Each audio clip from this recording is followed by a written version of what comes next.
너는 크게 용기를 내어 나의 종 모세가 너에게 지시한 모든 율법을 다 지키고 오른쪽으로나 왼쪽으로 치우치지 않도록 하여라.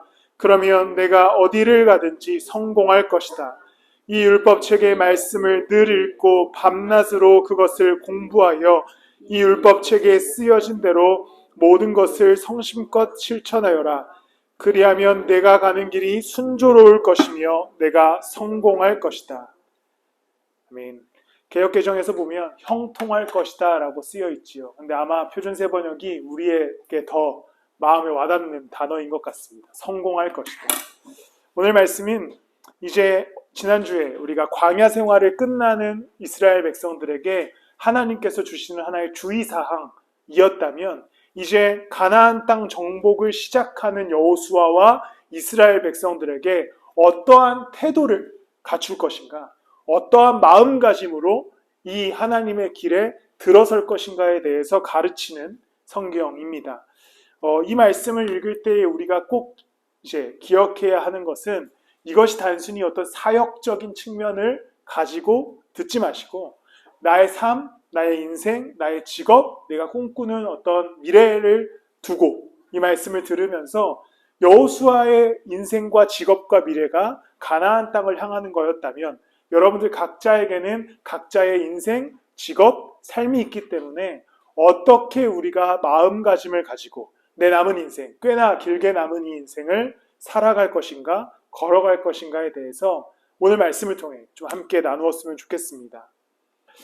등산을 좋아하시는지 모르겠습니다. 저는 등산을 꽤나 좋아하는데 최근에 많이 못 가긴 했지만 보통 등산할 때 주의사항을 듣지요.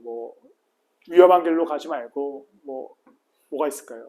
등산 스틱을 사용하고 등등의 것들. 이것들에 관한 것이 지난주에 설교였다면 오늘은 이제 출발을 하는 한 사람에게 이 등산, 이 산을 정복하러 갈 때 어떠한 마음, 어떠한 태도, 어떠한 생각으로 갈 거냐 라는 것을 이야기하는 장면이라고 보시면 됩니다. 여호수아는 굉장히 두려움이 많았던 사람인 것 같습니다. 실제로 성경에는 여호수아가 두려워했다라는 장면은 기록되진 않습니다. 그런데 모세도 그렇고 하나님도 그렇고 수없이 여호수아에게 두려워하지 마, 담대해 라고 이야기하는 것은 그의 마음에 어떤 두려움이 있었기 때문에 하나님이 그렇게 말씀하지 않으셨을까 추측해 봅니다. 여호수아가 왜 두려움이 있었을까? 두 가지 요인이 있었을 텐데 첫 번째는 그의 신분 때문이었습니다.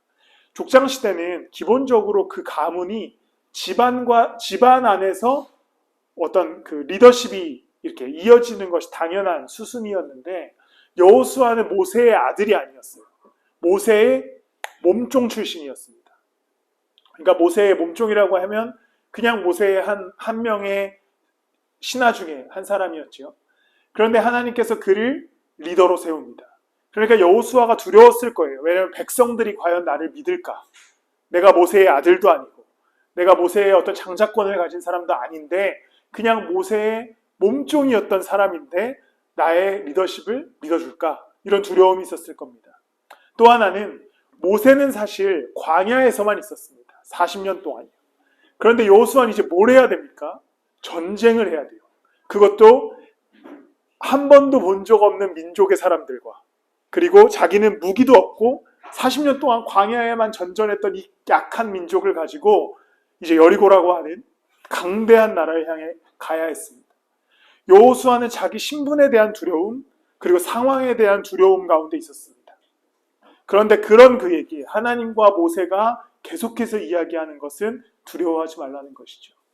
이제 갖춰야 할 마음을 갖고 담대하게 그의 인생을 살아가게 합니다. 우리도 우리의 인생을 이제 살아갑니다. 각자의 꿈과 계획과 이제 남은 우리에게 세월이라는 것이 있지요.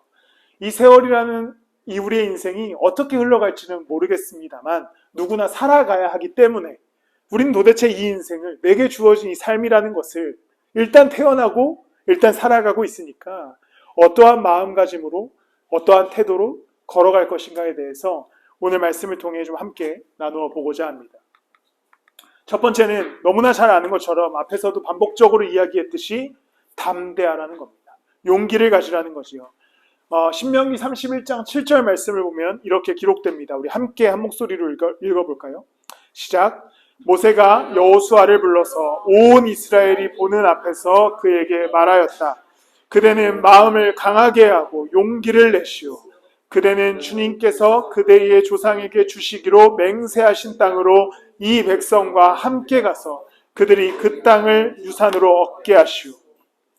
모세가 온 이스라엘 백성들을 불러놓고 여호수아를 세웁니다. 만약에 여호수아에게 갑자기 막 진귀한 검이 나타나거나 혹은 군사력이 나타나거나 막 엄청난 전술의 지혜가 나타나서 백성들을 설득시키는 게 아니라 모세가 백성들 앞에서 그냥 여호수아에게 하는 이야기는 마음을 강하게 해라. 용기를 가져라 라고 하는 것이지요. 왜 모세가 이렇게 말했을까요? 왜 굳이 여호수아에게 용기를 내고 담대해라. 이것은 그냥 얼핏 보면 세상에서 우리에게 주는 위로와 같습니다. 아, 괜찮아. 용기를 내서 힘내. 화이팅. 이런 것처럼 들리지만 이 모세가 여호수아에게 담대하라라고 이야기하는 데 있어서 기본적인 베이스, 배경은 하나님이 살아계신다. 하나님이 너와 함께 계신다. 그러니까 담대해라. 용기를 가져라 라고 하는 것이죠. 너한테 군사력이 없어도, 좋은 무기가 없어도, 좋은 전술이 없어도, 이 약해 빠진 백성들밖에 없어도 괜찮다는 겁니다. 힘을 내라는 것이요. 왜냐하면 너에게는 하나님이 있기 때문입니다. 그래서 이어서 8절에 이렇게 말씀합니다. 이 말씀이 굉장히 위로가 되는데 우리 함께 또 한 목소리로 읽겠습니다. 시작. 주님께서 친히 그대 앞에서 가시며 그대와 함께 계시며 그대를 떠나지도 않으시고 버리지도 않으실 것이니 두려워하지도 말고 겁내지 마십시오. 여호수아에게 계속해서 이야기하는 것은 바로 이 이유 때문에 용기를 내라는 겁니다. 하나님이 친히 너의 앞에 가신다. 너와 함께 계신다. 그리고 너를 떠나지도 않으실 것이고 버리지도 않을 것이다. 그러니까 겁내지 마라. 이 약속은 가나안 땅을 정복해가는 여호수아에게 주는 약속인 것을 넘어 이 땅을 살아가는, 오늘을 살아가는 여러분에게 주시는 하나님의 약속입니다. 나의 남은 인생의 세월 얼마나 남았는지는 모르겠습니다. 이 긴 인생 가운데 우리가 이 인생을 어떻게 살아갈 것인가, 무슨 수로 이 인생을 끝까지 달려갈 것인가, 여러 가지 고민들, 미래에 대한 두려움들, 노후에 대한 어떤 불안함. 그런데 이때 우리에게도 동일하게 주시는 하나님의 약속은 담대해라, 두려워하지 말라. 내가 너희와 함께 있고 너를 떠나지도 않고 버리지도 않겠다라고 약속하시는 이 약속이 여호수아에게 뿐만 아니라 우리에게도 동일한 것이기 때문입니다. 이것이 두려워하고 있는 우리 가운데 주시는 하나님의 답입니다. 이 9절, 8절 말씀, 이 31장 8절 말씀은 이 하나님은 여호수아의 하나님만이 아니라 여러분들의 하나님임을 기억하십시오. 여호수아에게만 나타나셔서 내가 너랑 같이 있어줄게, 이런 하나님이 아니라 오늘 이 하나님이 여러분에게도 똑같이 얘기하시기를 이 말씀 그대로 얘기하십니다. 내가 너의 앞에 친히 간다. 내가 너와 함께 있다. 떠나지도 않겠다. 버리지도 않겠다. 그러니까 두려워하지 말고 겁내지 마라. 여러분들에게 주어진 이 인생, 어쨌든 내가 원하지 않든 원하든 지금 이 환경 속에서 살아가게 되었습니다. 그리고 내가 선택한 결과들이지만 이제 내 인생의 직업, 내 인생의 미래, 내 가정, 또 내 여러 가지 것들을 꾸려나가야 합니다. 이 모든 것을 부정적으로만 보면 비관과 슬픔에 빠질 수도 있겠지만 우리는 이 약속 안에서 우리의 인생을 좀 바라보기를 바랍니다. 아, 주님이 나와 함께 하신다. 친히 앞서 가신다. 그러니 우리가 해야 할 일은 담대히 내 남은 여정을 걸어가는 것에 있습니다. 하나님께서 내 인생에 계획하신 그 계획대로 그 여정에 도착하게 하실 것입니다. 우리의 삶의 일들, 앞서 가시는, 친히 앞에 가시는 하나님이 우리를 인도하실 것이기 때문에 담대하십시오. 두려워하지 마십시오. 세상에는 수많은 일들이 우리를 두려움에 빠지게 합니다. 그것이 가끔은 내 남은 인생에 대한 큰 두려움까지도 이어지는 것 같아요. 너의 미래. 보통 세상이 계속해서 우리에게 미래를 준비하게 하고 어떤 인생을 계획하게 하기 때문입니다. 그런데 그때 그리스도인이 해야 할 일은 두려워하지 않는 것입니다. 세상이 어떻게 흘러가든지 또 인생의 여정이 어떻게 걸어가든지 두려워하지 마십시오. 이 하나님이 여러분들의 하나님입니다. 여호수아의 하나님이 여전히 살아계셔서 우리의 하나님 되시고, 이 약속이 여호수아에게만 주어진 약속이 아니라 여러분들에게도 주어진 약속이기 때문에 하나님의 말씀을 쫓아 두려워하지 마시고 걸어가시는 여러분들이 되시길 소망합니다. 두려움이 있다면 하나님께 나아가십시오. 오늘 찬양 마지막에 이제 기도를 하는데 미리 생각했던 것이 아니라 기도하는데 이런 마음이 떠올랐습니다. 아니, 기도는 어떻게 보면 강력한 부탁이지 않습니까? 하나님께 부탁하는 거잖아요.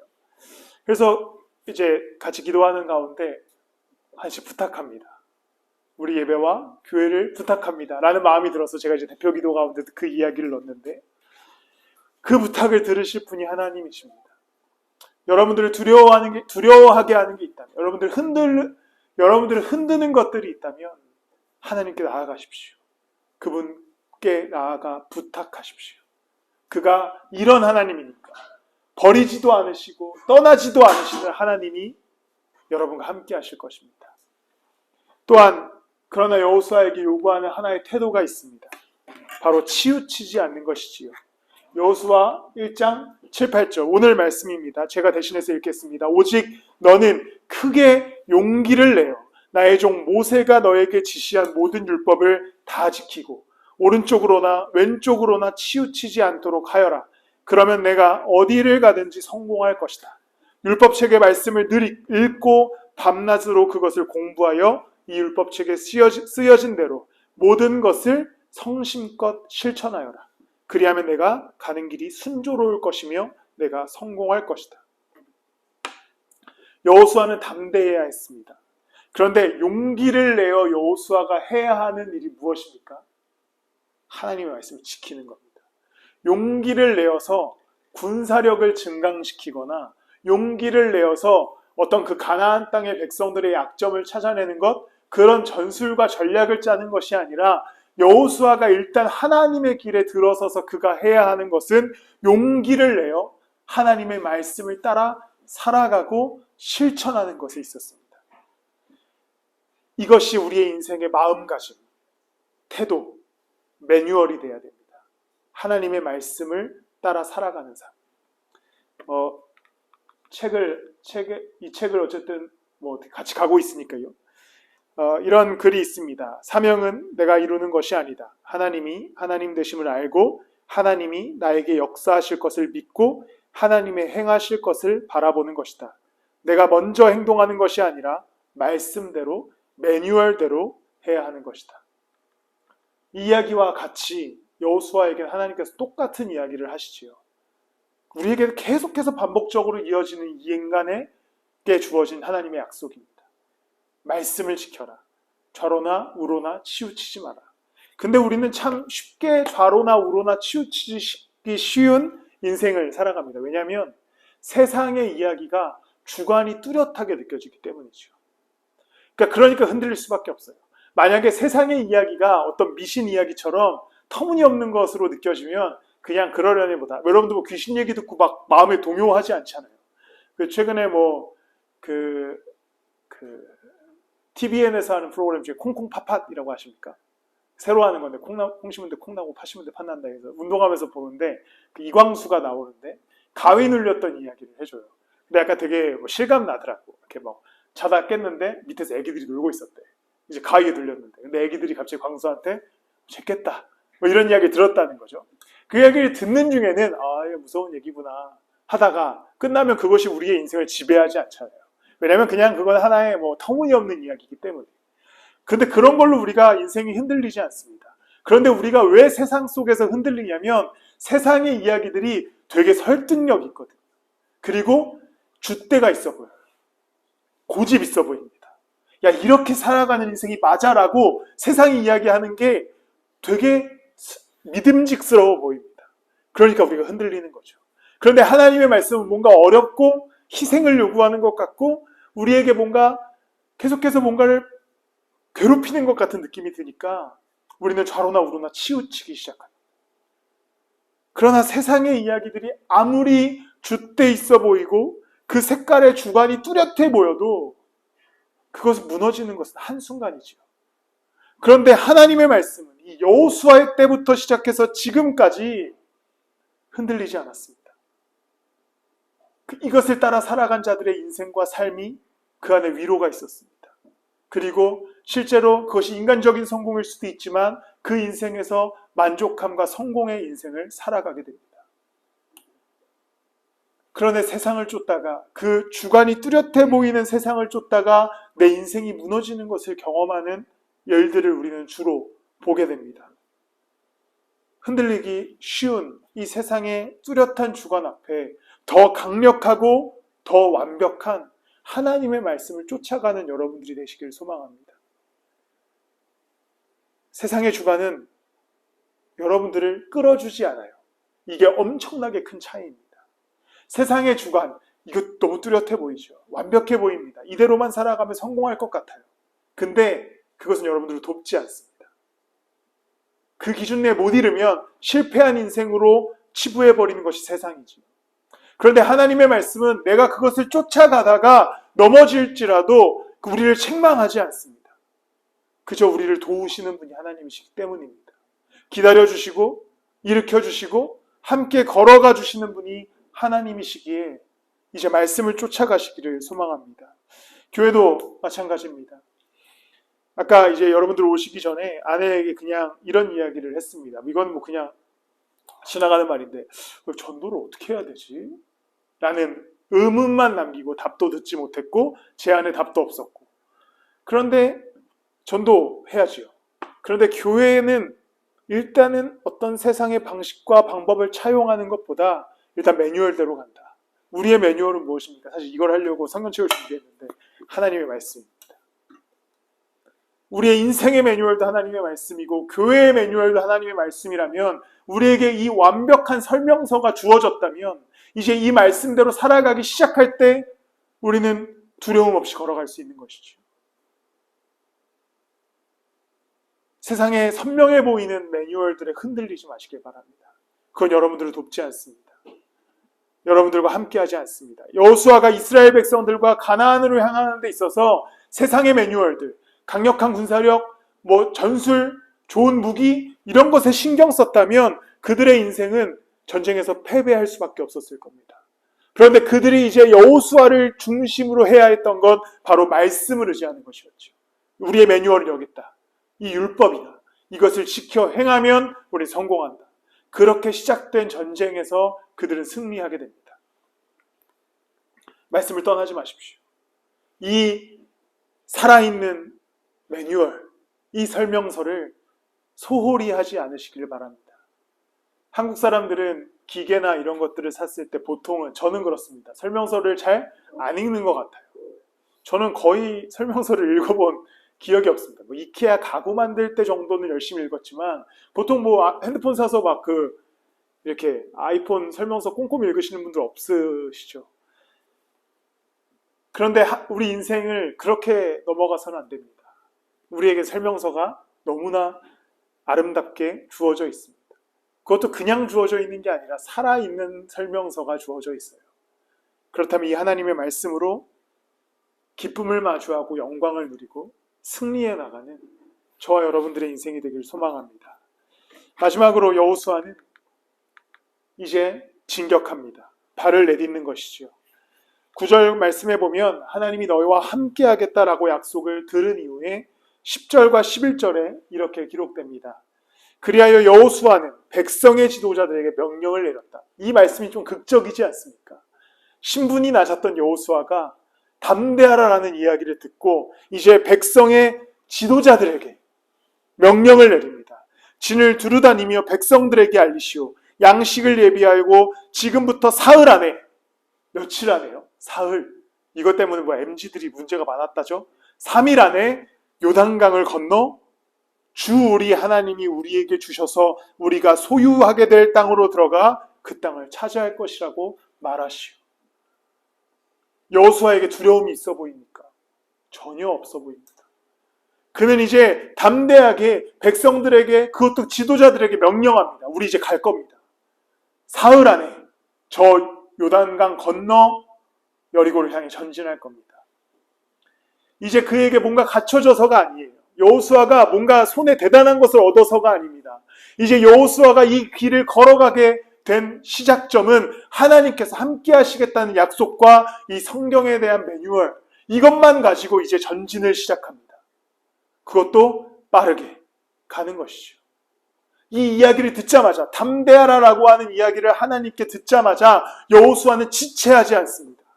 사흘 만에 요단강을 건너, 우리가 다음 주엔 요단강 건너는 이야기를 나눌 텐데 가나안을 향합니다. 우리의 삶에 이 두 가지 확신, 하나님이 나와 함께 하신다. 그리고 이 말씀이 살아있다. 이 두 가지 확신이 있다면 여러분들에게 주어진 인생의 여정을 걸어가십시오. 담대하게 한번 걸어가 보시길 바랍니다. 여러분들이 꿈꾸고 있는 꿈, 계획, 직업, 인생에 대한 미래에 대한 생각들과 소망들을 그냥 한번 걸어가 보십시오. 하나님이 도우실 겁니다. 빠르게 걸음을 옮겨 보십시오. 한번 내딛어 보시길 바랍니다. 오늘 여호수아 1장 7, 8절 말씀처럼 우리에게 성공을 주실 겁니다. 그것이 세상이 이야기하는 성공이 아닐지라도 내가 느끼기에 충분히 만족할 만한 성공을 하나님께서는 내가 하나님을 의지하고 우리의 매뉴얼 대신 성경을 의지해서 걸어가기 시작할 때 이루실 것입니다. 여호수아에게는 이제 주저함이 없었습니다. 그 찬송가를 혹시 알고 계십니까? 저는 옛날에 한번 불러봤는데 찬송가 중에 이런 찬송가가 있어요. 여호수아 본바다 앞으로 가세 내게 주신 느느느. 이런 찬송가, 이 찬송가를 마음에 새기십시오. 여호수아 본바다, 이제 여러분들의 인생을 걸어가시면 됩니다. 좌로나 우로나 치우치지 마시고 함께 하신다는 하나님의 약속을 붙들고, 그리고 내 인생에 대한 충분한 설명과 계획이 담겨져 있는 말씀을 가지고 걸어갈 때 분명히 승리를 주실 것입니다. 바른 태도, 바른 자세, 하나님을 향하는 마음을 갖고 있다면 우리는 승리를 경험하게 될 것입니다. 이후에 2주 정도 뒤에 나눌 이야기를 보면 여호수아는 한 번의 실패를 경험하기는 합니다. 그 실패를 경험할 때 그가 하나님의 말씀을 주의 깊게 듣지 않을 때 실패를 경험하죠. 승리를 주실 겁니다. 이 두 가지 약속, 하나님이 너와 함께한다. 나는 떠나지도 너를 버리지도 않는다. 너네가 나를 떠나면 떠났지. 너네가 나를 버리면 버렸지. 나는 너희와 함께한다. 그리고 내 말은 살아있다. 너희에게 충분한 설명이 될 것이다. 이 두 가지만 있다면 우리는 충분히 내 남은 인생의 여정을 걸어갈 힘과 용기를 얻게 될 것입니다. 같이 걸어가 봤으면 좋겠습니다. 때로는 우리 공동체 안에 많은 이들이 삶이 지치고 무너져도 이 두 가지 확신 속에서 서로와 서로에게 힘이 됐으면 좋겠습니다. 하나님이 살아계신다. 말씀은 우리에게 길을 보여준다. 그 믿음 안에서 걸음을 옮기기 한다면 여러분들의 인생, 또한 우리 교회도 그 걸음 안에서 하나씩 성장하게 될 것입니다. 말씀을 마무리합니다. 우리에게는 각자의 삶이 주어졌지요. 여러분들의 인생이 주어졌습니다. 각자의 직업, 각자의 꿈, 각자의 계획들이 있습니다. 그런데 이 모든 다양한 인생 속에 하나님께서 동일하게 약속해 주신 것은 내가 너희와 함께 있다. 두려워하지 말아라. 라는 것과 여기 정도가 있다. 정답이 있다라고 한 하나님의 말씀입니다. 하나님을 의지해서 걸어가 봅시다. 거기에 진짜 성공을 발견하게 될 것입니다. 특히 젊은 세대에, 젊은 시기에 그렇게 인생의 걸음을 옮겨가기 시작할 때 그 어떤 이들이 누리는 즐거움, 그 어떤 이들이 누리는 만족감, 그 어떤 이들이 누리는 평안함보다 더한 것을 누리는 그러한 인생이 될 것입니다. 우리 시간 같이 주님은 산 같아서 함께 찬양하시면서 또 예배를 마무리하도록 하겠습니다. 이 찬양 가사에